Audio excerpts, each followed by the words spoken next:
Bismillahirrahmanirrahim. Assalamualaikum warahmatullahi taala wabarakatuh. Jazakallah for inviting me to share the implementation of e-learning in Malaysia.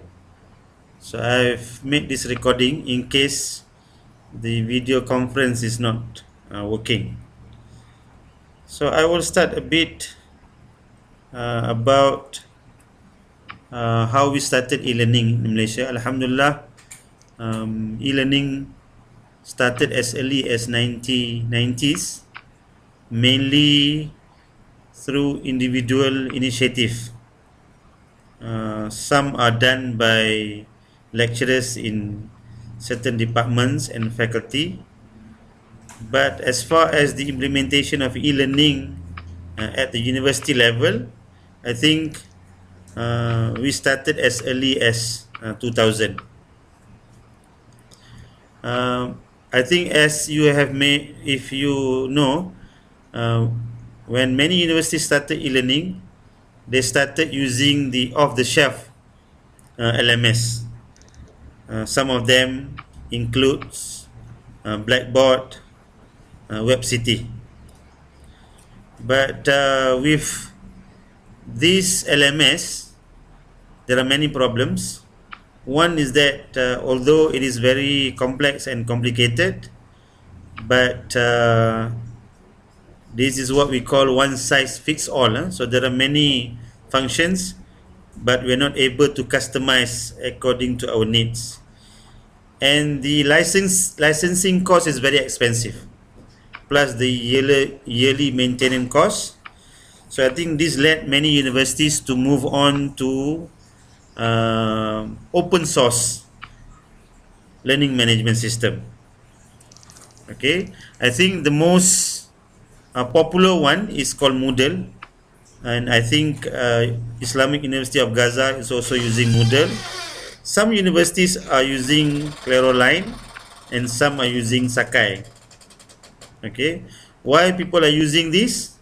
It's free, and I think because you're able to customize according to your individual organizational needs.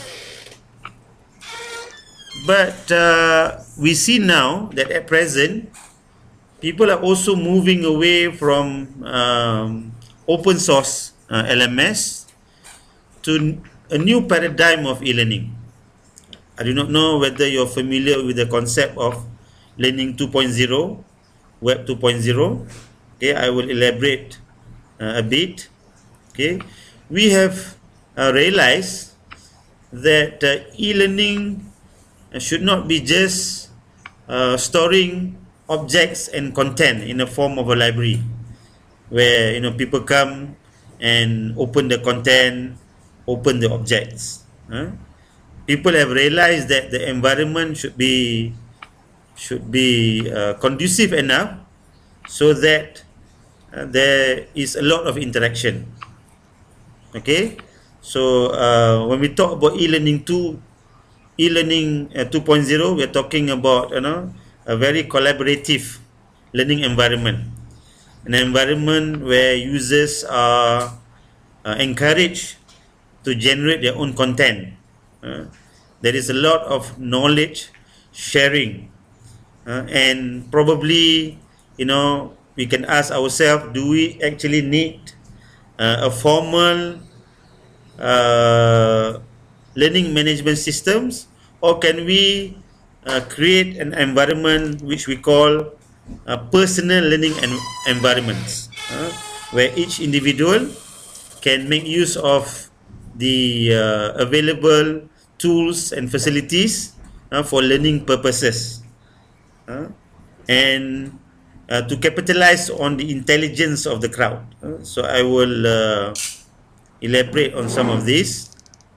Okay, I think when we talk about Web 2.0, there is a lot of communication, there is a lot of collaboration, there is a lot of social networking, there is a lot of openness. Okay, and how do we do this? We utilize the many available free tools that can be used by teachers and learners.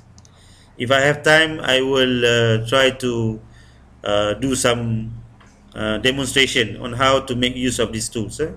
And there is also this notion of SaaS, software as a service. And we find that today there are many software that is provided as a service, many of them free of charge, and many are also available with a minimum charge. But there is no need to to install software on our desktop. We can actually utilize this software on the cloud. Okay, as I was mentioning earlier, we see now that there is a lot of knowledge sharing, and I think this is in Islam, this should be encouraged. Teachers and learners can share knowledge, and Alhamdulillah, in UKM we have done a lot of projects to share knowledge.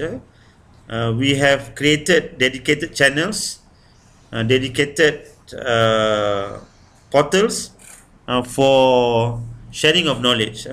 Inshallah, when I have time, I will give you some of these addresses. Okay, so we see that there are many tools available, but how we can utilize these tools, to capitalize on the intelligence of the crowd. And our learners are also part of this community. So the trend now is to make use of these available facilities: YouTube, Google Plus, Facebook, Twitter, Flickr, and many more. I think there are more than 200 tools that we can make use for teaching and learning. Okay, now why is this important? Because if you look at this cone of learning, you will realize that people don't understand and remember what they read. In general, we only remember 10% of what we read, 20% of what we hear, 30% of what we see, but we can remember 50% of what we see and what we hear, 70% of what we say, and 90% of what we say and do. So here we can see that it is important to get learners to do things, to interact in the environment. I think we have to move away from just putting content in the form of videos, in the form of PowerPoint, but to get people to actually interact in the system, to interact in the environment. Because the more our learners are able to write, to discuss, to say, to do things, to share, I think the more they can remember and the more they can understand. So we should move away from mere rote learning to a more active and interactive environment. Okay, so there is this notion, what we call personal learning environment. So the learner should be facilitate to look for information, to manage the information, to create and recreate information, to generate content, and to share and connect this content with other learners, including the lecturers. Okay, so I think we can still make use of learning management system. We can still make use of Moodle, but the way forward is to integrate, to embed many of these tools in our present LMS. So meaning to say, besides integrating just recorded videos, I think the way forward is to embed many of these Web 2.0 tools in our learning management system. So if I can, I will show you some examples. So the more collaborative the environment is, the more we can get others to collaborate. I think the more learning will take place. There is a sense of community of learning. Okay, I will now share some of the things that we do in UKM. This is our current LMS. Okay, if you see here, it is very task-based. So it's no more just providing files with in video formats, in PDF formats, in PowerPoint formats, but now is to get students to interact in the environment. So this can be done by making it task based. Okay, this is another example. In our LMS, students are able to collaborate. Here you see that they're able to stick notes here and to share their ideas and to share resources that they have generated. Okay, now here is another example where I think another way forward is to go into content creation. Okay, I'm just going to give you some examples. These are eNote. Okay,